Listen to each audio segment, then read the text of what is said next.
When 2020 began, the CBC knew it was going to be a historic year, but never could we have imagined how historic this year would be. In February, we held a two-day summit to address many issues, but foremost in our mind was the 2020 census and voting rights, two areas where we knew Black participation was going to be suppressed. Shortly after the summit, we learned what the White House knew all along. A pandemic was underway. 7 months later, we have lost 200,000 souls. We don't know the demographic breakdown of those deaths, but we do know a disproportionate number were African Americans. Economically, the loss in our community has been and will continue to be devastating. The world watched the killing of a Black man over 9 minutes. Systemic racism, the CBC has fought against for 49 years, is a term that's now commonly spoken. This is the backdrop of why on this day we are here to talk about the revised, updated, and reintroduced bill entitled Jobs and Justice, first proposed and introduced by CBC Chair Cedric Richmond. The Jobs and Justice Act of 2020 is a comprehensive legislative package of over 200 bills championed by members of the Congressional Black Caucus, composed of two key divisions. Division A, Jobs, includes several provisions to advance economic opportunity in underserved communities, including infrastructure investment, workforce development, poverty alleviation measures, small business support. Division 2, Justice. This division includes bold reform for our nation's criminal justice system from end to end. With me today are several members of the Congressional Black Caucus who are going to talk about the impact of what we are experiencing in 2020, but also the jobs and justice legislation. So first, I would like to introduce the chairman of the Education and Workforce Subcommittee, Chairman Bobby Scott.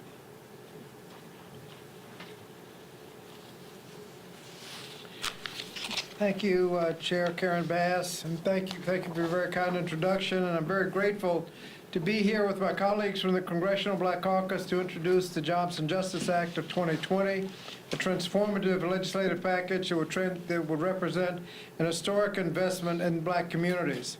As Chair of the Education and Labor Committee, I want to first discuss the jobs portion of the package. As we're all aware, there is a wealth gap, a racial wealth gap, and rather than complain about it, this bill does something about it. The Jobs and Justice Act of 2020 includes the Raise the Wage Act, which passed the House and this Congress, and will raise the minimum wage for $15 an hour gradually, and result in a pay increase for almost 4 in 10 Black Americans. This bill will also includes the PRO Act, which will ensure that Black workers have the right to unionize and collectively bargain for better pay and working conditions. Workers who are members of unions earn significantly more than their non-union peers, and there's no racial pay gap in union contracts. Union members earn equal pay for equal work. We also know that better jobs are available to those who get a better education. That's why the Jobs and Justice Act will make key improvements in investments in K-12 education and make higher education more affordable. One key job-creating provision in the bill is the Rebuild America Schools Act, which passed the House as part of the Moving Forward Act earlier this year. Compared to the $1.9 trillion tax cut, where 80% of the benefits went to the top 1% in corporations, this school construction provision in the Jobs and Justice Act will produce many times more jobs at about 10% of the cost. The bill also fights employment discrimination, so earnings will not be undermined by discriminatory practices. Lastly, I'm very proud to see the Safe Justice Act included in this legislation. I introduced it several years ago. The Safe Justice Act takes an evidence-based approach to improving the criminal justice system by focusing on evidence and research rather than slogans and sound bites. It begins with an emphasis on crime prevention, early intervention, and rehabilitation, and ends the criminalization of poverty eliminates mandatory minimums, and funds prison education and rehabilitation programs, as well as second chance after release. I now want to recognize my distinguished colleague, the gentlelady from California, Barbara Lee. I want to thank Chairman Bobby Scott for your introduction, also for your tremendous leadership. So much of your life's work has been included in this bill, which is an extremely transformative bill. Thank you, Chairwoman Bass, for your tremendous leadership in staying very vigilant, staying woke, staying very focused on what it really means to bring jobs and justice to the Black community. And this is a very bold and visionary piece of legislation, so thank you very much for pulling it all together. It's comprised of two divisions, one focused on, of course, economic opportunity, investment, development for Black communities, and one focused on bold reform of our nation's criminal justice system, which is rooted in 401 years of systemic racism. These are areas that I've been working with and on all my life, and alleviating poverty and reforming our broken criminal justice system has been a real focus of my work here in Congress. As co-chair of the Majority Leader's Task Force on Poverty and Opportunity and co-chair of the CBC Poverty Reduction Caucus, as a Black caucus, we work together to take bold action on the issue of poverty within our communities. This summer, we held a virtual town hall with poverty advocates to find solutions to the poverty pandemic, which has only been made worse by this public health and economic pandemic. We continue to work with Bishop Barber and the Poor People's Campaign to really develop our agenda to help lift people out of poverty and to appropriate funding in terms of redirecting our funding towards alleviating poverty as a member of the Appropriations Committee, which the Congressional Black Caucus has been so instrumental in our reordering our budget priorities. Several bills are included in this legislation that we have put forward to finding practical and doable solutions, but yet are creative and far-reaching. One of the bills is the legislation to provide millions of dollars for a program to distribute free diapers and diapering products for low-income communities, because 1 in 3 families experience diaper need, which often leads to negative public health outcomes for vulnerable children. Black low-income families are out of money by the end of the month and have to choose between purchasing diapers or food, and that is a fact. Now, we also have in this bill the MORE Act, which I'm a strong supporter of, which includes the Marijuana Justice Act, which finally ends the harmful war on drugs and provides for restorative justice funding to provide for job training, jobs, and business ownership for African American individuals and the African American community. And our poverty alleviation agenda targets much-needed federal investment to tackle and reduce generational poverty with sweeping anti-poverty measures. The Earned Income Tax Credit, increasing the baseline for SNAP benefits, establishing baby bonds to give every Black child the same opportunity at wealth as white children through a seed savings account of $1,000 at birth. This will combat child poverty and begin a cycle of developing generational wealth within the Black community. From raising the minimum wage to investing in equitable transportation infrastructure, these policies seek to combat years of systemically racist policies that have disproportionately impacted Black and brown people. The role of the CBC at this historical moment is to really identify, fight for, and bring about the most significant legislative reform and maximize resources to help the Black community not just survive the pandemic, but to prepare to thrive in its aftermath.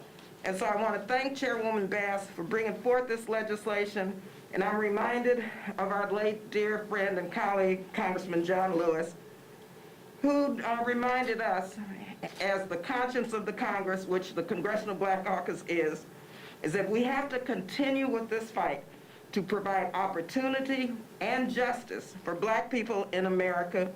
And that means the Jobs and Justice Act, which lays out the guidelines and the legislative agenda for continuing to fight legislatively for economic and racial justice. So thank you again, Chairwoman Bass. Then let me now introduce Representative Dwight Evans from the great state of Pennsylvania, who is on the Small Business Committee and Ways and Means.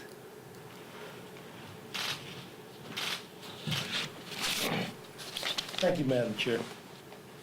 I appreciate this opportunity because this is a unique opportunity in introducing jobs and justice. And right now, the Congressional Black Caucus is demonstrating that type of leadership under our leadership as Chairwoman Bass. She's demonstrated that the importance of all these issues that describe that we need to take advantage, and specifically the area in terms of black minority businesses. There are a number of points that are in this package. First and foremost is establishing stability in minority business development. That is an agency that is very essential when we talk about the importance of making the investments. We need this type of stability because when you talk about small businesses, they're like the backbone of any community across this country. And small businesses, particularly minority businesses, are very essential. We understand when we talk about jobs, you talk about entrepreneurship. The other aspect that is very important is having incentive, using market and tax credits, ways, and direct loans. Particularly with this pandemic, black businesses have tremendously been affected, and we need to make a difference in that. Also creating local incubators. We think that local incubators will be essential in this market. So in the attempt of bringing all of that together under this particular initiative, we think we can make a huge difference. I thank the Chairwoman for taking this leadership, because it is that leadership that will make a difference. In terms of jobs and justice, we all are in this together. So I say to you, I'm happy to be a part of this effort. I'm happy to show once and for all that the Black Caucus and its leadership of minority business development. Thank you. And our final speaker, Representative Sheila Jackson Lee from the great state of Texas, who serves on Homeland Security and Judiciary. Thank you very much, Madam Chair, for bringing us all together. If I might just take a moment on how important this legislation is, and to thank all my colleagues, so many of them in the Congressional Black Caucus from across the nation, providing justice and equality and jobs. Just for a moment, the importance of this introduction at this time in the backdrop of the passing of Justice Ruth Bader Ginsburg and the potential skewing of the United States Supreme Court by a reckless pre-appointment to that court. Many in our community have looked to the highest court in the land for justice, for job justice, for civil rights justice, for voting justice, for the individual protections of your body. And now that we have the confrontation of a court that will be skewed away from the rights of the vulnerable, it is so important for the conscience of this nation, the Congressional Black Caucus, to be at the forefront of legislation today called Jobs and Justice.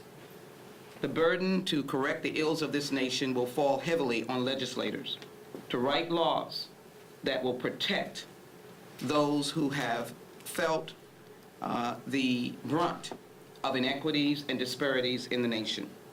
I'm very proud of the bills that I have included, but more particularly the ones dealing with justice. This division includes bold reform for our nation's criminal justice system from end to end, from improving the way police interact with the communities they serve, to expanding access to social services for individuals who have paid their debt to society. The section also includes provisions to address the disproportionate impact of COVID-19 on African American and address historical health disparities and deliver environmental justice. If enacted, this proposal would increase the upward social mobility of black families and help ensure equal protection under the law. This means, in this moment, and the international investment movement for justice and peace requires targeted solutions, oriented policies aimed at addressing the imminent needs of Black America.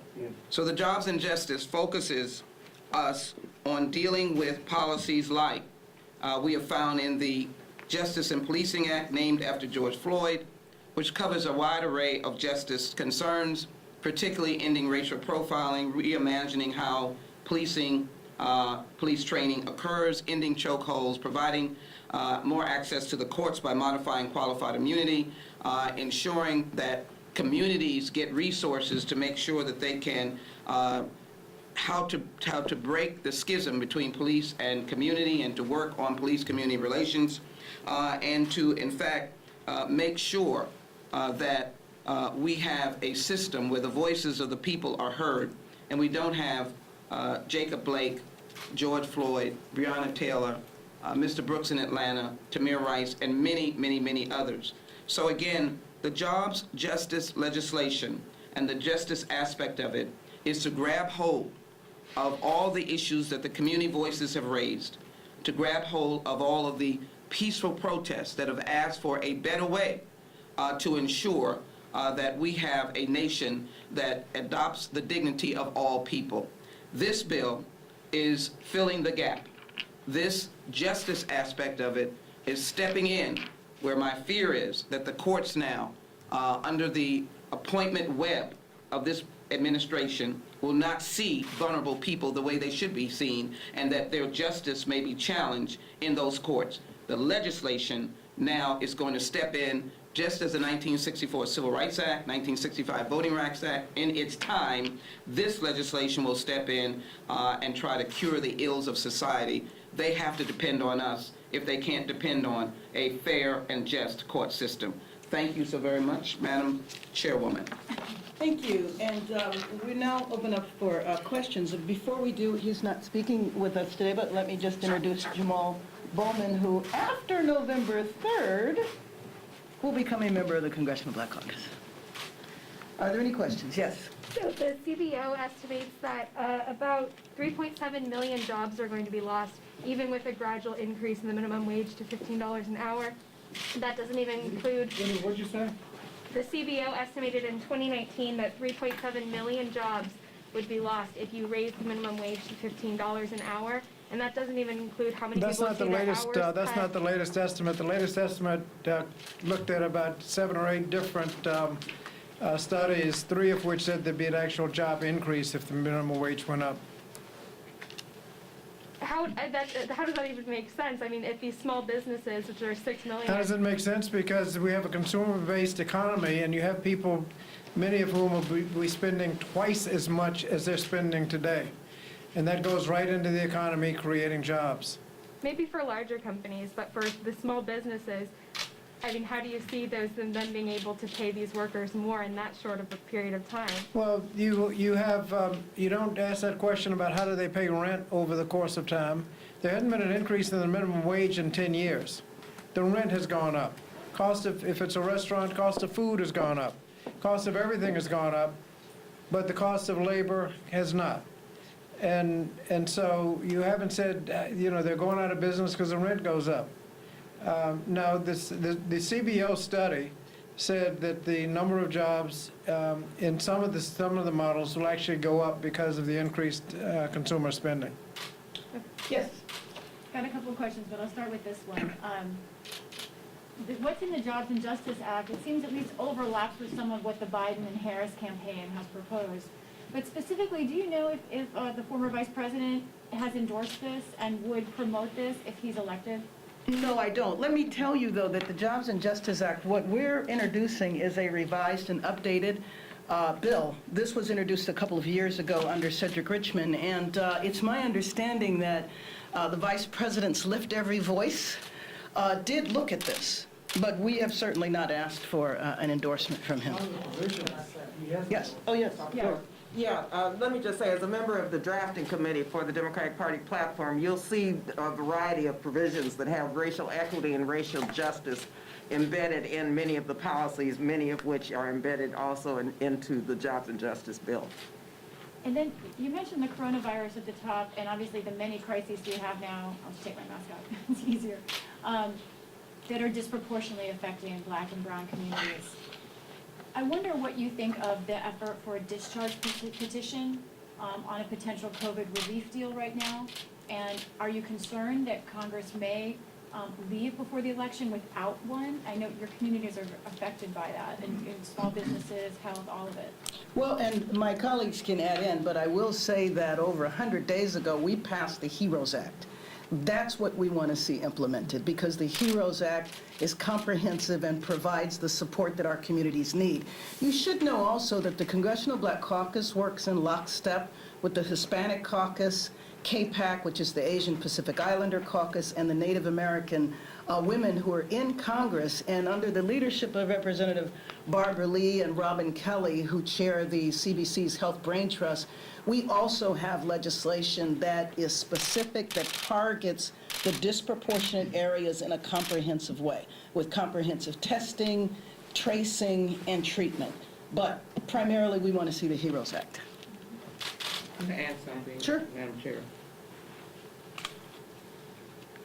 I don't think there is a divide between what Karen Bass just said and the members of the Democratic Caucus. I don't think there's a divide between what we are saying and the chairman of the Federal Reserve, who instructed, in essence, there is a division, he has his responsibilities, we have ours, that we should go big. And so the overall sentiment is that the HEROES Act is correct and right, and to build on the question about the expanded minimum wage, the idea that people are now being evicted, it means that the wages that they had, they couldn't save anything. And so they're in this predicament because they were making less than the right minimum wage. And so the real question is, of course, to the obstructionists that are both in the White House and in the Senate. But all of the economists understand that the HEROES Act, besides its COVID-19's disparate impact on people of color, from Latinx to African Americans, it is clear that this legislation could pass immediately. And most of us have committed to fight for this before the election. People needed it 100 days ago, but we are continuing negotiation. We're continuing to use everything in our wheelhouse, everything in our box to be able to move legislation forward, because if you go to your districts across America, people are hurting, and they're not asking you, what is your philosophy? They're asking about relief. And this Jobs and Justice bill is an extension of relief that people will be needing, in light of the fact that I am very concerned about the third branch of government as it is now going to be impacted over and over again by the appointments from this particular administration, skewing what we know to be justice, which is people going into courts seeking relief, and seeking it because they've not been able to get relief anywhere else. Representative Lee, and then we'll take one more question after that. Yeah, just want to add to that, and our chair mentioned that it has been over 100 days since we passed the HEROES Act. But we passed the HEROES Act with over $3 trillion in the HEROES Act. And our speaker has been working tirelessly to help negotiate a bill that could be bipartisan, where we would be able to address the health and economic impacts of the American people. Actually, we came down to $2 trillion. Senator Mitch McConnell is still sitting with this bill on the desk. A couple of provisions of that bill. One, we put in $75 billion for testing, contact tracing, and support services and referrals for isolation.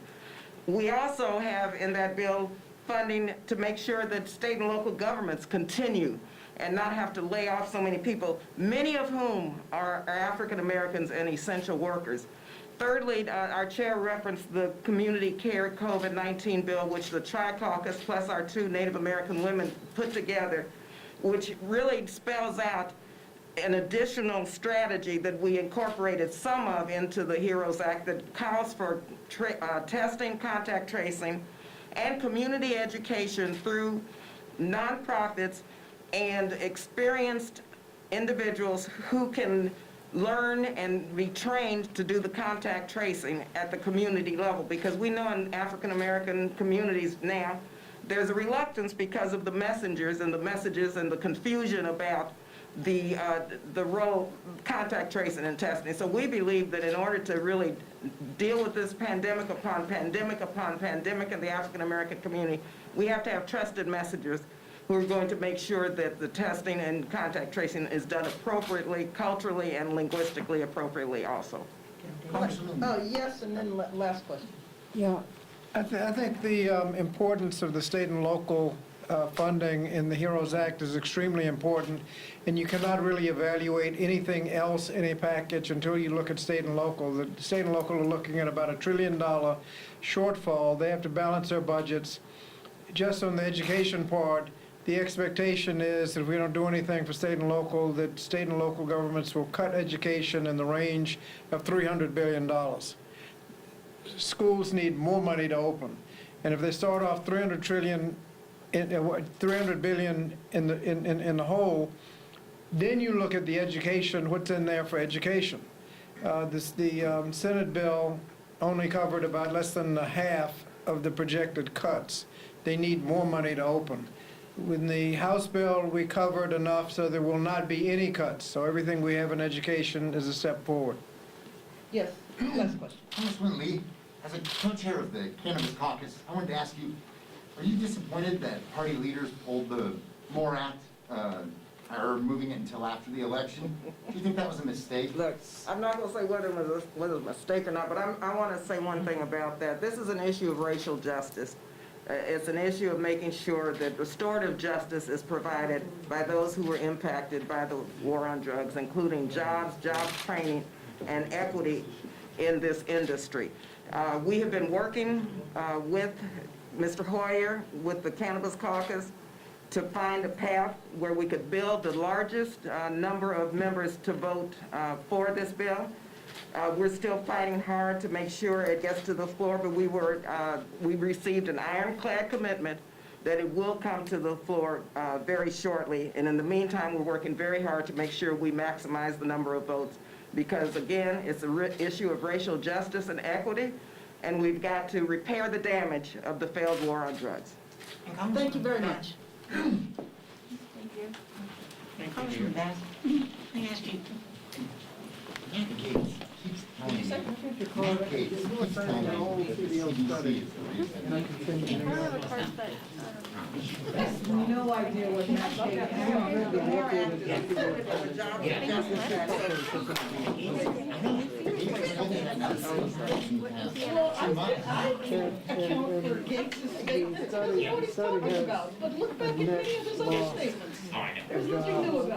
It combines a number of studies Blame it all on of the more recent